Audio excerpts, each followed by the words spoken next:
شروع اللہ کے نام سے جو نہایت مہربان اور بے حد رحم والا ہے۔ اور پیروی کرو اس بہترین چیز کی جو تمہاری طرف تمہارے پروردگار کی طرف سے نازل کی گئی ہے، اس سے پہلے کہ تم پر اچانک عذاب آ جائے اور تمہیں اطلاع بھی نہ ہو۔ ایسا نہ ہو کہ کوئی شخص کہے ہائے افسوس اس بات پر کہ میں نے اللہ تعالیٰ کے حق میں کوتاہی کی، بلکہ میں تو مذاق اڑانے والوں میں ہی رہا۔ یا کہے کہ اگر اللہ مجھے ہدایت کرتا تو میں بھی پارسا لوگوں میں ہوتا۔ یا عذاب کو دیکھ کر کہے کاش کہ کسی طرح میرا لوٹ جانا ہو جاتا تو میں بھی نیکوکاروں میں ہو جاتا۔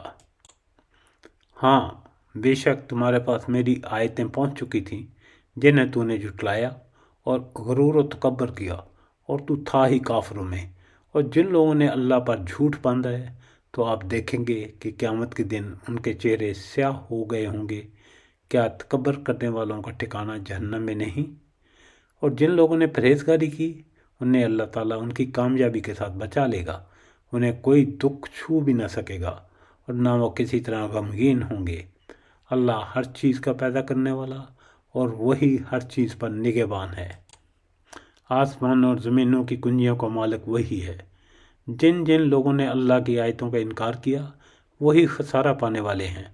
آپ کہہ دیجئے اے جاہلو، کیا تم اسے اللہ کے سوا اوروں کی عبادت کو کہتے ہو؟ یقیناً تمہاری طرف بھی اور تجھ سے پہلے کے تمام نبیوں کی طرف بھی وہی کی گئی ہے کہ اگر تو نے شرک کیا تو بلا شبہ تیرا عمل ضائع ہو جائے گا اور بالیقین تو نقصان اٹھانے والوں میں سے ہو جائے گا، بلکہ تو اللہ ہی کی عبادت کر اور شکر کرنے والوں میں سے ہو جا۔ اور ان لوگوں نے جیسی قدر اللہ تعالیٰ کی کرنی چاہیے تھی ویسی نہیں کی۔ ساری زمین قیامت کے دن اس کی مٹھی میں ہوگی اور تمام آسمان اس کے داہنے ہاتھ میں لپیٹے ہوئے ہوں گے۔ وہ پاک اور برتر ہے ہر اس چیز سے جسے لوگ اس کا شریک بنائیں۔ اور سور پھونک دیا جائے گا، پس آسمانوں اور زمین والے سب بے ہوش ہو کر گر پڑیں گے مگر جسے اللہ چاہے۔ پھر دوبارہ سور پھونکا جائے گا، پس وہ ایک دم کھڑے ہو کر دیکھنے لگ جائیں گے۔